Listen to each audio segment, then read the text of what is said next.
Bismillahirrahmanirrahim. Assalamualaikum warahmatullahi wabarakatuh. Alhamdulillah, pada kesempatan kali ini kita akan melanjutkan kembali mata kuliah daring kita, yaitu teknologi ototronik, yang sekarang kita masuk ke minggu keempat.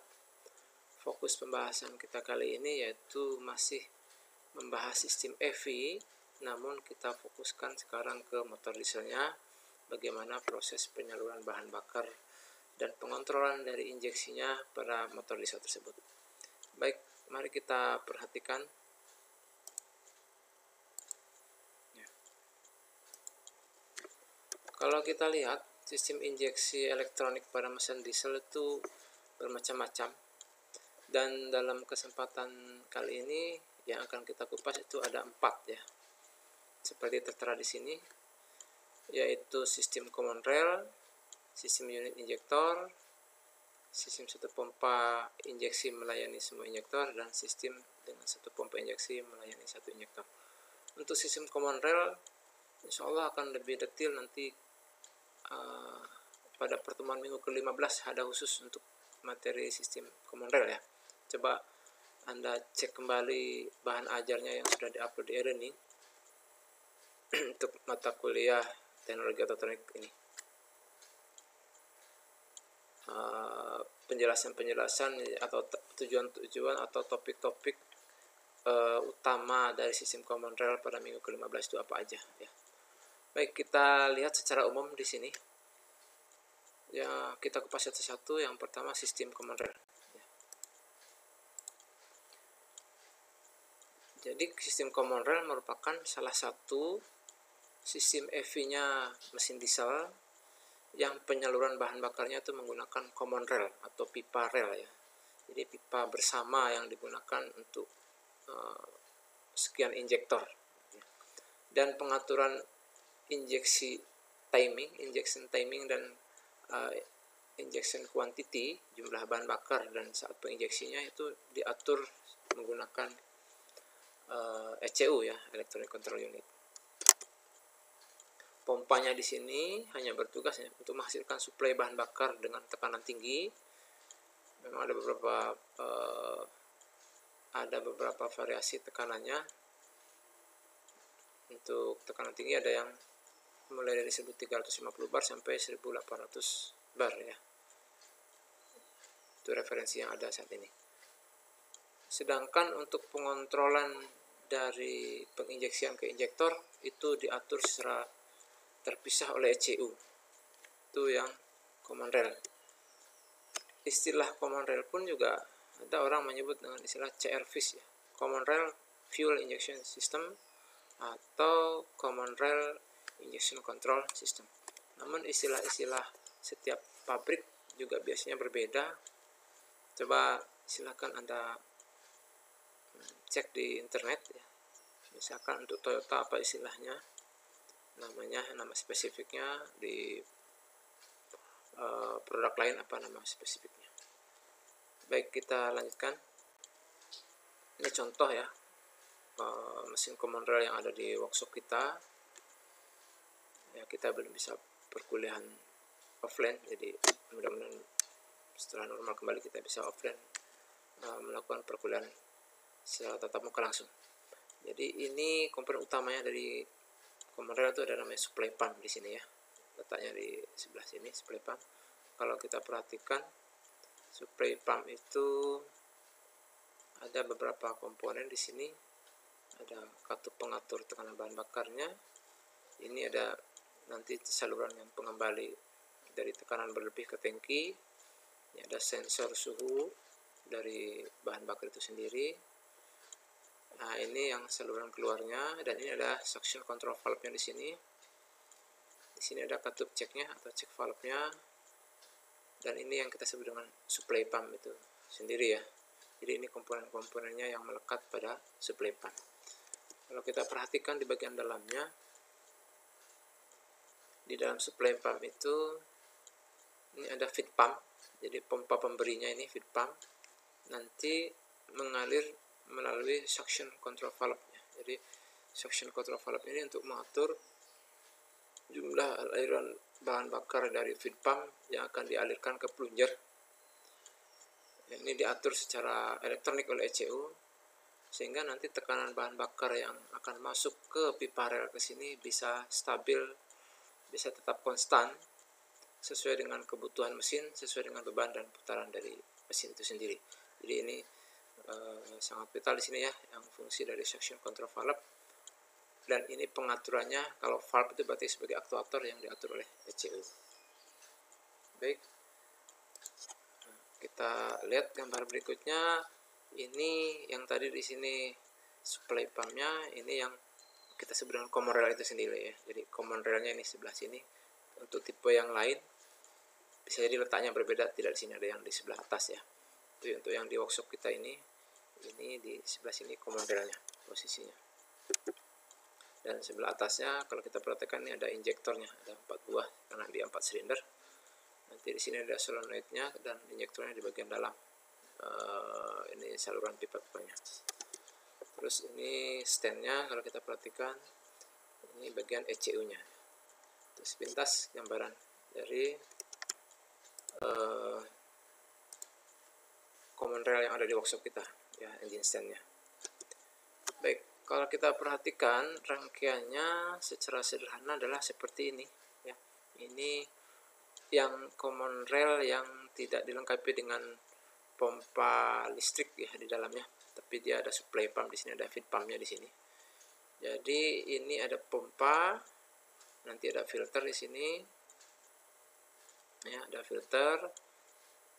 Terus di sini supply pumpnya, dan ini yang common railnya, ini common rail. Ini ada pressure regulator valve atau pressure limiter valve-nya, membatasi tekanan. Dan ini ada sensor ya, pressure sensor untuk yang di common rail ya. Jadi fuel pressure sensor, jadi sensor untuk mendeteksi tekanan dari bahan bakar yang ada dalam common rail itu sendiri. Dan sensor-sensor yang lain juga nanti akan masuk ke ECU ya, ke ECU, sensor putaran, semua sensor yang ada di engine yang melekat di engine tersebut masuk ke ECU, nanti akan diolah sedemikian rupa oleh ECU. Nanti ECU akan memberikan perintah di sini melewati electronic driving unit EDU-nya ini untuk mengaktifkan solenoid ini ya, untuk mengaktifkan. Jadi mengaktifkan di sini masing-masing dari solenoid injektor. Jadi memberikan sinyal tegangan ke sini, sehingga pada saat nanti diberikan sinyal tegangan, injektornya akan terjadi penginjeksian ya, ke ruang bakar. Baik, itu gambarannya ya. Jadi ini supply pump yang tadi, yang fotonya. Di sini nanti ada suction control valve-nya. Nah, untuk sensor tekanan bahan bakar juga akan terus memberikan informasi kepada ECU. Dan inilah yang sensor-sensor bersama sensor yang lain yang akan diolah nanti oleh ECU-nya, memberikan sinyal kepada EDU-nya. Nanti EDU-nya akan memberikan perintah ke injektor, ke solenoid-solenoidnya ya, sesuai dengan posisi dari pistonnya. Jadi kalau pas di akhir kompresi baru dia dikasih tegangan agar terjadi penginjeksian. Kalau ini banyak ya referensi di internet rangkaian-rangkaian seperti ini.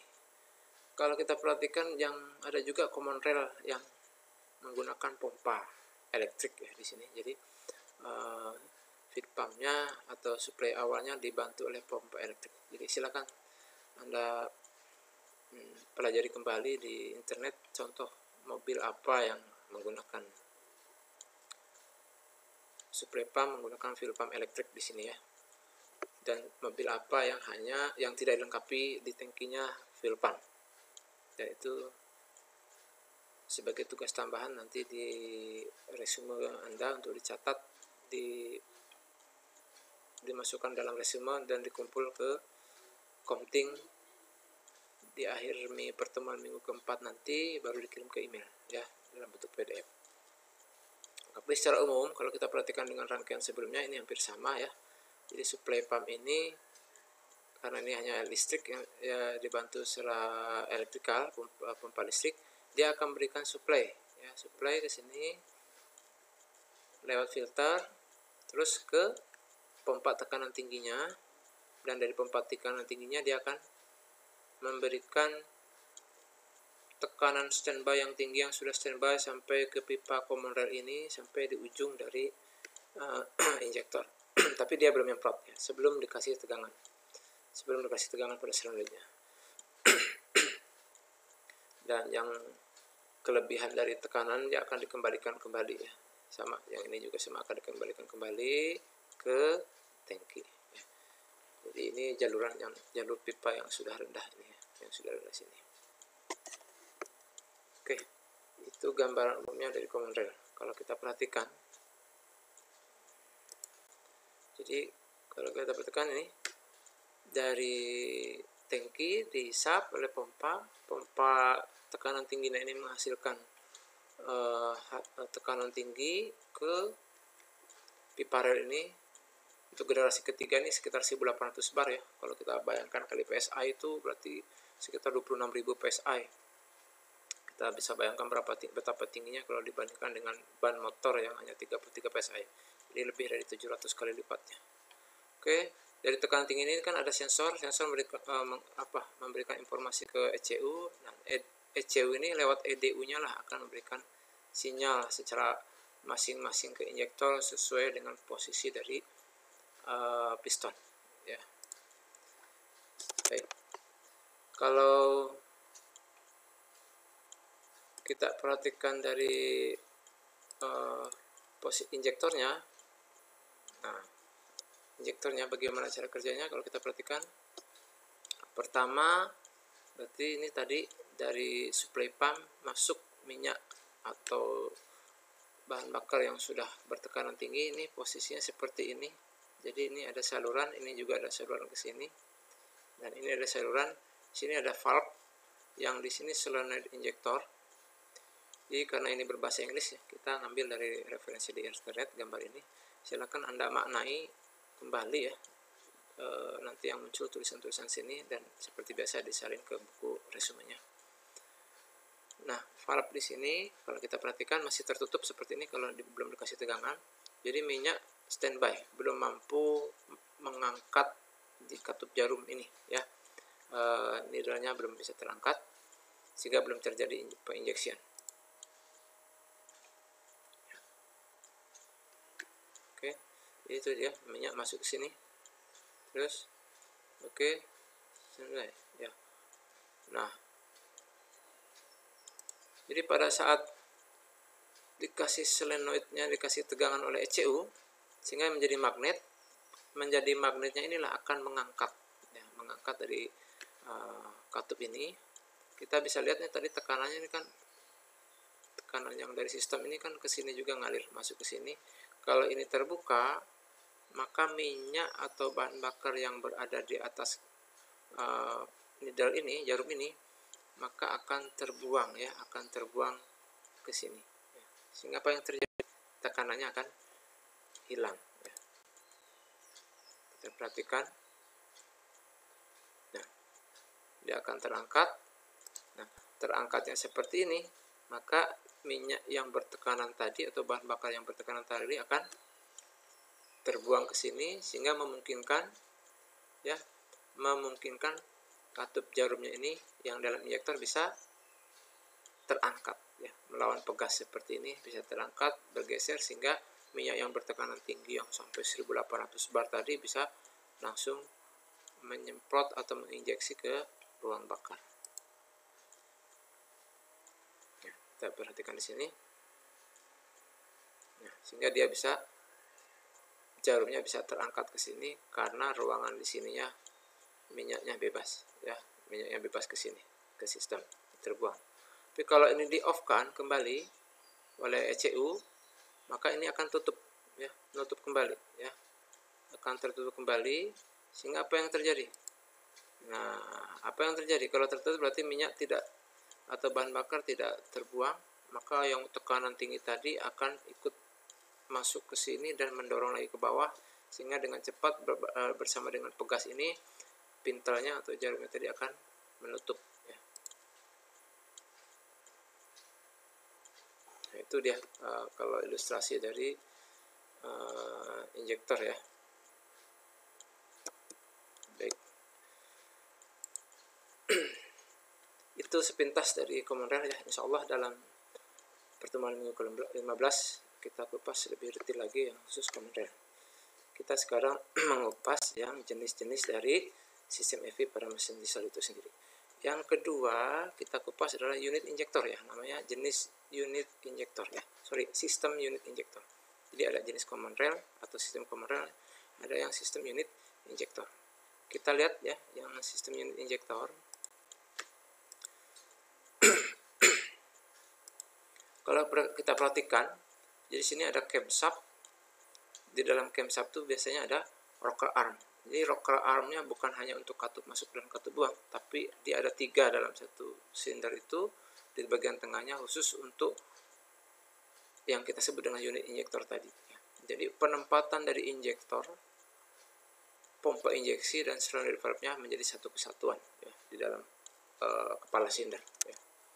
Ini yang disebut dengan pompa injeksinya di sini, ya, bagian pompa yang menghasilkan tekanan tingginya. Ini yang solenoid valve-nya. Nah, solenoid valve-nya karena ini contohnya adalah yang saya ambil dari mesin D12 ya, jadi 12.000 cc yang ada di Volvo. Dia mengaktifkan solenoid valve-nya yang dari ECU yang 24 volt, tapi kesininya dinaikkan menjadi 90 volt ya, untuk pemberian tegangannya. Oke, jadi ini pump section, ini solenoid valve-nya akan aktif kalau dikasih tegangan oleh ECU, dan yang ini kita sebut dengan injektornya ya, jadi injection sectionnya. Kalau kita lihat mesinnya itu seperti ini. Jadi kalau kita lihat dari atas, ini bagian kepala silindernya ini ada camshaft-nya ini. Jadi camshaft-nya setiap silinder ada 3 rocker arm. Nah, rocker arm yang tengah itulah yang untuk unit injektor ya. Nah, ini dia. Kalau sisi yang lain seperti ini yang bagian tengahnya. Sedang ini yang rocker arm untuk exhaust valve, yang ini untuk yang intake valve. Nah, ini dia. Ini yang kita sebut dengan unit injektornya ini. Di bagian ini. Jadi ini pompanya, di bagian dalam yang masuk ke ruang bakar itu yang kita sebut dengan injektornya. Injektor, dan ini yang disebut dengan solenoid valve-nya. Ya. Ini contohnya pada engine D12 ya, yang 12.000 cc yang ada di Volvo truck, di alat berat yang juga ada di situ ya. Oke, kita lanjut. Untuk aliran bahan bakarnya seperti lihat dalam foto tadi ya, ilustrasinya seperti ini. Jadi bahan bakarnya mulai dari tangki, dihisap oleh feed pump ini, nanti melewati filter sini, terus mengalir. Nah, ini dalam galeri namanya, galeri. Oke, nanti dalam galeri yang di sini ini, dan kelebihannya akan dikembalikan ke kembali ke tangki ya, kembali ke tangki kelebihannya oleh yang kita sebut dengan overflow valve. Ya. Di sini ada apa? Cooling loop namanya ya. Jadi cooling loop untuk mendinginkan dari ECU. Jadi ini ECU-nya ya, ini sejenis ECU-nya untuk mendinginkan ECU karena dia ditempel di blok mesin. Dia dipakai saluran dari bahan bakar yang kembali tadi ya, yang kembali ke tangki ya. Itu fuel systemnya ya, fuel system dari sistem unit injektor. Unit injektornya yang ini. Di sini karena 6 silinder berarti ada 6 buah ya. 6 buah. Kita tengok. Ini ya skemanya kalau kita perhatikan seperti ini. Jadi dari tangki ini masuk ke non rotor valve di sini, masuk ke cooling loop. Ya, cooling loop untuk mendinginkan ECU. Oke, dari cooling loop ini ada ke overflow. Ini ada overflow ya, dari sini masuk ke sini ya. Jadi tadi sorry ya, jadi yang tadi itu berarti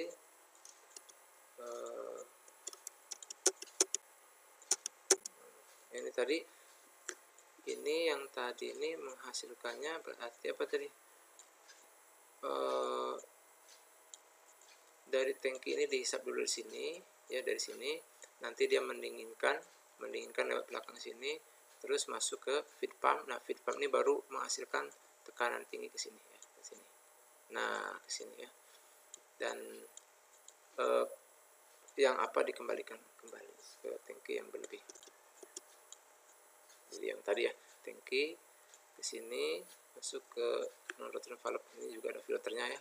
Terus ke sini cooling loop, masuk sini dihisap oleh feed pump, pompa pemberi ini, terus hasilkan ini yang priming pump kalau untuk membuang udara palsu ya di sini. Terus masuk ke filter sini, terus dan ini standby di galeri. Nah, kelebihannya nanti dibalikkan oleh overflow valve. Di sini nggak tinggi ya, kalau tidak salah hanya 8 bar, tapi dalam unit injektor nanti bisa menghasilkan sampai 2000-an bar ya, lebih tinggi dibandingkan yang komersial tadi.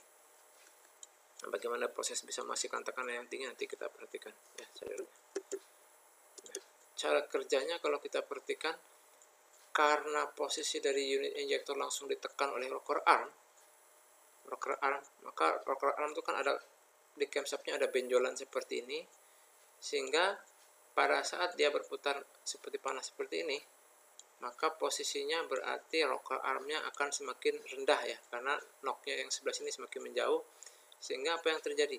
Ini akan terangkat ke atas ya, akan terangkat ke atas. Ini yang kita sebut dengan filling fase, jadi fase pengisian. Kalau terangkat ke atas terhisap, maka minyak yang dalam galeri yang tadi itu, galeri yang memanjang sepanjang di kepala silinder tadi, dia akan masuk lewat sini. Nah, lewat solenoid valve masuk ke dalam bagian depan dari plunger di sini. Ya, dia akan masuk. Jadi ini masih terbuka ya, masih terbuka sini, masuk ke sini, dan ini akan terhisap karena ini bergerak ke atas. Itu yang kita sebut dengan filling ya. Filling itu berarti pengisian ya. Berikutnya spill. Pada saat posisi yang di sini sudah berubah menjadi sebelah sini ini ya, maka ini udah mulai menekan. Kalau sudah menekan, berarti rocker armnya atau pelatu katupnya akan menekan ke bawah. Menekan ke bawah, minyak atau bahan bakar yang ada di depan plunger ini akan tertekan. Karena prinsip dari tekan karena prinsip dari aliran akan selalu mencari tekanan yang titik terendah, maka dia belum bisa mampu membuka dari katup jarum di injektor ini. Kenapa?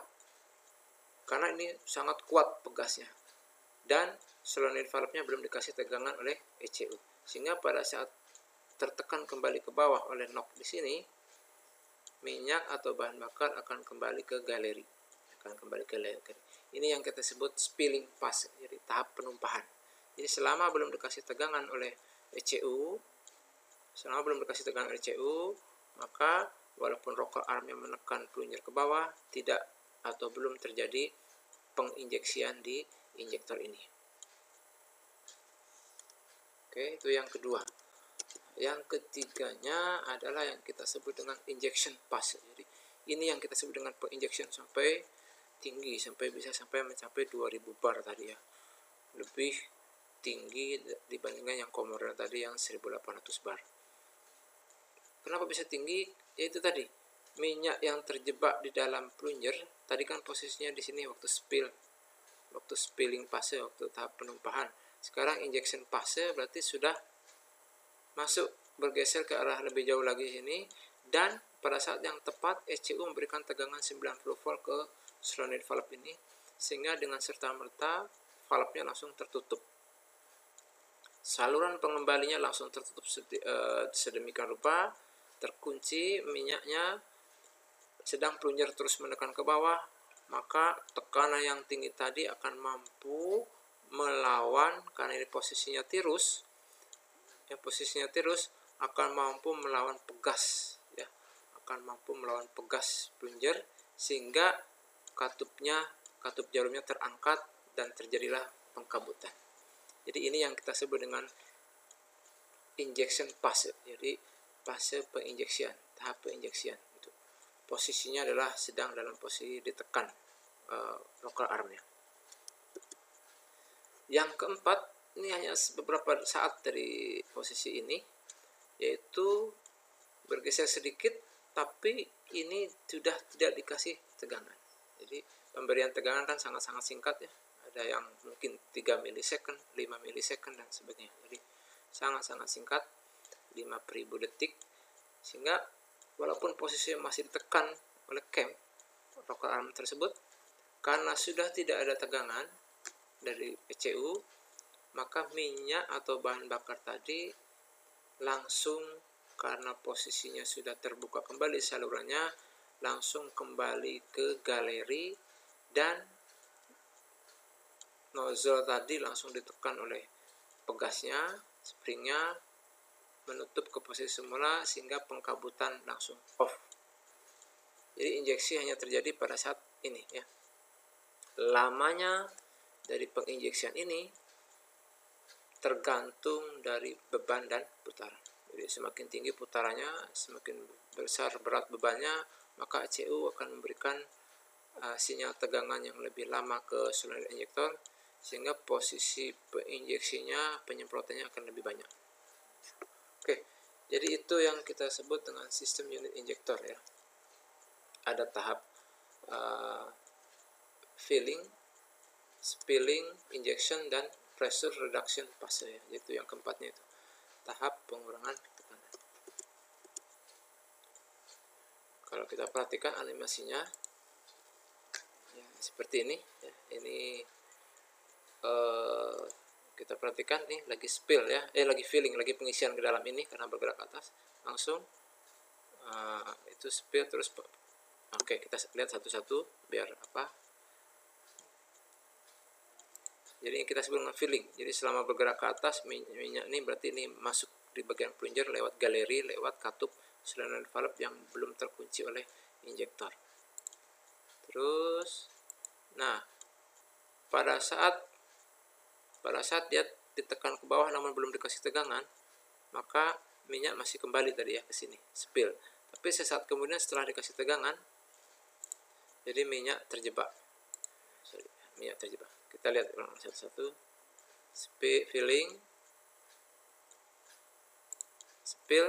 Jadi spill ini minyaknya kembali lagi ke sini, ke galeri. Habis itu injection. Jadi saat dikasih tegangan oleh ECU, terperangkap di sini, maka mau nggak mau akan melawan pegas di sini, spring sini, dan mengangkat jarum sehingga terjadi penginjeksian. Seterusnya kalau sudah tidak dikasih tegangan oleh ECU, maka akan kembali lagi ke galeri yang disebut dengan pressure reduction fase. Jadi ada 4 fase di sini ya. Oke, itu gambarannya. Filling, penumpahan, injeksi, pressure reduction fase. Jadi itu. Jadi yang turun ke bawah ada 3 posisi.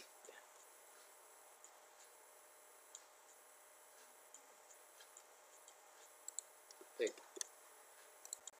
Nah, itu yang sistem unit injektor. Yang berikutnya adalah sistem EV motor diesel ini. Yang ketiga itu sistem dengan satu pompa injeksi melayani semua injektor. Jadi satu pompa melayani semua injektor. Kalau kita perhatikan dia sepintas kayak inline ya, kayak jenis pompa injeksi inline. Namun pengaturan dari kontrolek menggeser-geser posisi dari agar heliknya berubah di dalam plunger itu diatur sedemikian rupa oleh ECU ya, oleh ECU. Dan solenoid valve untuk memutuskan dan menghubungkan bahan bakar yang ke pompa injeksi juga diatur oleh ECU. Jadi ini hampir mirip dengan inline, jenis konvensional yang inline ini yang seperti ini, tapi pengaturan kontrol rack-nya dan solenoid valve untuk memutuskan dan menghubungkan bahan bakarnya diatur oleh ECU. Ini kalau kita perhatikan bisa lihat di internet ya, atau silakan juga Anda searching di image di Google Image. Contoh mesinnya D16B ya, jadi 16.000 cc. Ini yang ada di produk Volvo juga ya. Silakan Anda ambil contoh-contoh gambarnya, bentuknya seperti apa, foto-fotonya.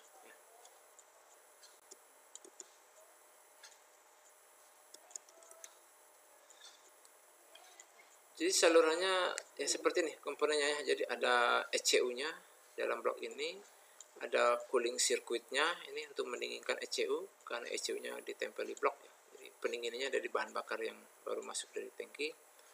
Dan yang ketiganya ini yang pompa injeksinya. Terus ini ada injection timing device-nya untuk pengaturan timingnya, dan ini yang kita sebut injektornya. Ini kita sebut dengan satu pompa untuk melayani semua injektor. Jadi pompanya satu untuk melayani, kalau ada 6 injektor berarti 6 injektor karena dia ada 6 silinder di sini ya, yang D16D ini. Baik, itu yang ketiga. Yang keempat itu sistem dengan satu pompa injeksi melayani satu injektor. Ya, ini yang kalau kita pelajari kemarin yang sistem pengapian itu kayak DLA ya, satu coil satu busi ya. Tapi ini di pompa injeksi satu pompa melayani satu injektor.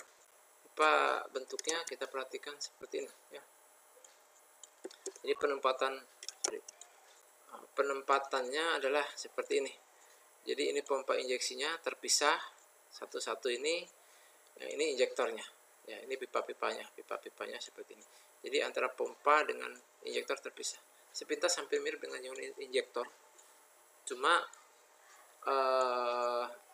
dia dibuat terpisah antara pompa injeksi dengan injektornya.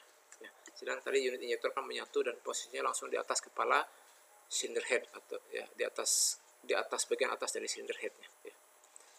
Ini contohnya ada di D7B, boleh Anda telusuri kembali contohnya ya di mesin 7000 cc ini ya. Kalau kode di Volvo ini 7000 cc, kalau dipakai contohnya ini di alat berat well loader L120E ini contohnya seperti itu. Baik, ini bentuknya yang kita sebut dengan sistem EV untuk satu pompa satu injektor. Jadi kalau ada 6 injektor, pompanya juga ada 6. Nah, kalau kita perhatikan, ini aliran bahan bakarnya ada tangki nomor 1, nomor 2-nya ada feed pump, pompa pembirinya, ada filter nomor 3, 4-nya ini pompa injeksinya, dan yang kelima adalah yang injektor. Yang keenam ini yang overflow valve. Jadi akan mengembalikan kembali bahan bakar yang tidak kepakai kelebihannya ke tangki.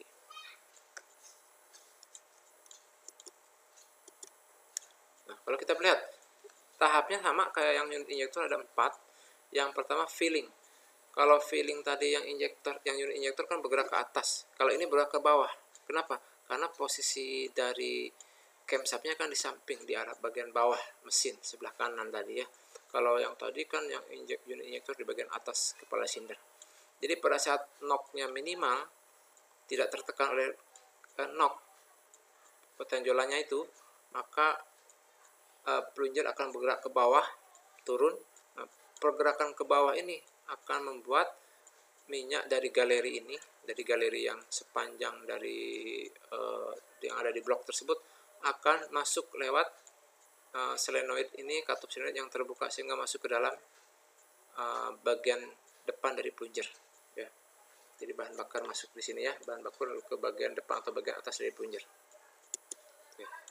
Nah, kalau spill berarti sudah knocknya sudah ditekan dari bawah nih, camnya sudah mulai menekan, tapi solenoidnya belum dikasih tegangan ECU, sehingga apa yang terjadi? Bahan bakar yang ada di bagian atas plunger ini karena sudah ditekan ya, kita tahu bahwa fluida cair kan tidak bisa dimanfaatkan ya, maka dia akan berpindah. Perpindahnya ini karena tekanannya karena solenoid valve-nya masih belum diaktifkan sehingga masih terbuka, sehingga minyak akan balik lagi ke galeri sebagian kecilnya ya. Ini adalah terjadi sesaat sebelum terjadi penginjeksian yang kita sebut dengan spill fase ya, tahap penumpahan. Jadi injeksinya belum dikasih tegangan ya, injection solenoidnya belum dikasih tegangan. Oke, kita lanjut. Nah, tahap yang ketiganya ini yang baru kita sebut dengan tahap injection ya. Tahap penginjection kalau sudah dikasih tegangan oleh ECU, maka akan tertutup gerbangnya yang dari galeri ini, tertutup sehingga yang terperangkap di atas plunger akan langsung disalurkan ke injektor, dan injektor akan mampu mendobrak plunger springnya ya, needle springnya ya, katup jarumnya ini kan ada pegasnya di sini, akan terangkat, sehingga terangkatnya ini membuat lubang di depan jarum ini akan terbuka, maka terjadilah pengkabutan. Ini yang kita sebut tahap penginjeksian. Oke, jadi ini masih bergerak ke atas ya, masih tertekan locknya. Tahap yang terakhir itu ya sama kayak yang di unit injektor, itu pressure reduction pass, tahap pengurangan tekanan. Dia masih bergerak ke atas, tapi sini sudah tidak ada tegangannya, sudah tidak dikasih lagi tegangan oleh CU, maka minyak tidak mungkin melawan pegas yang segini kuatnya, karena dia ada saluran tekanan rendah yang akan mengembalikan dia kembali ke galeri. Nah, pada posisi inilah minyak yang masih ada di bagian atas penjara akan dikembalikan ke tangki, dan tekanannya lambat laun akan berkurang sesuai dengan berkurang sesuai dengan yang ada di sistem tadi ya. Baik, itu tadi penjelasan tentang sistem bahan bakar injeksi elektronik ya, sistem bahan bakar injeksi elektronik pada motor diesel ya. Yaitu ada 4 tadi, ada unit injektor, ada common rail yang pertama tadi, common rail, ada unit injektor, ada satu pompa injeksi melayani semua injektor, dan yang keempat adalah yang satu pompa melayani satu injektor. Demikian, terima kasih, semoga bermanfaat. Assalamualaikum warahmatullahi wabarakatuh.